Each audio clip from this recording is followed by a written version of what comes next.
പ്രിയ സുഹൃത്തുക്കളെ, പ്രഭാതവന്ദനം 3/11/2025. വിശുദ്ധ മർക്കോസിൻ്റെ സുവിശേഷത്തിലെ 1-ാം അധ്യായം 25-ാം വാക്യം. ഈശോ ഒരു ചെറിയ വാക്ക് മാത്രമേ ഉച്ചരിക്കുന്നുള്ളൂ.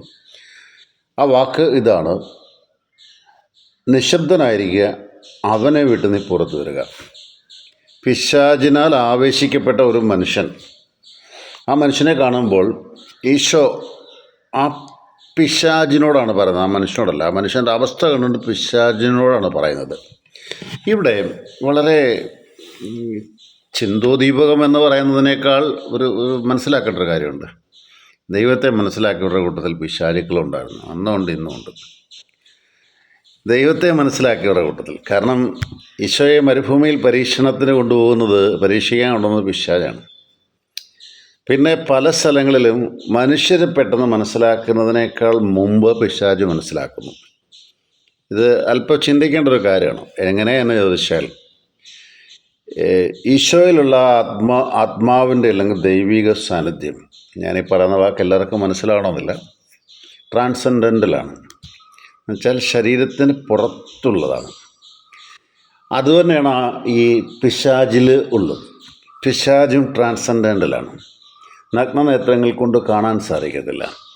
ഈശോ പൂർണ്ണ മനുഷ്യനും പൂർണ്ണ ദൈവവുമാണ് എന്നറിയാം. അപ്പോൾ ഈ ട്രാൻസെൻഡൻ്റൽ ബീയിങ്സ് പരസ്പരം കണ്ടുമുട്ടുമ്പോൾ പിശാചിനെ പെട്ടെന്ന് തിരിച്ചറിയാൻ സാധിക്കും ദൈവോത്തരനാരാണെന്ന്. പ്രിയ സുഹൃത്തുക്കളെ, അങ്ങനെ ദൈവോത്തരനെ തിരിച്ചറിയുന്ന ഒരു രംഗമാണിവിടെ. ഇനിയും അടുത്ത സംഭവം, ഈശോ വേറെ ഒന്നും പറഞ്ഞില്ല. പിശാചുബാധിതനോട് നിശബ്ദനായിരിക്കുക, അവനെ വിട്ട് പുറത്ത് വരിക. ഇത് കേൾക്കുന്നവരെന്താ പറഞ്ഞേ? കേൾക്കുന്നവർക്ക് മനസ്സിലാകുന്നത് അവിടെ കിടക്കുന്ന അല്ലെങ്കിൽ പിശാചു ബാധിതനോടാ പറയുന്നതെന്ന് അല്ല. ഈശോയെ സംബന്ധിച്ചിടത്തോളം പ്രകൃതിക്ക് അതീതമായ കാര്യങ്ങളുടെ മേൽ അവകാശമുണ്ട് എന്ന് ലോകത്തിന് മനസ്സിലാവാൻ വേണ്ടി ഈശോ പറഞ്ഞ വാക്കാണ് അവനെ വിട്ട് പുറത്ത് വരിക.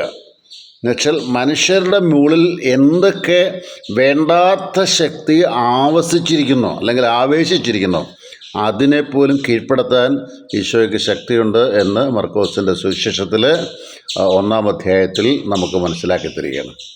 നന്മയോടെ നിർത്തുന്നു. ജോൺസൺ കരൂർ.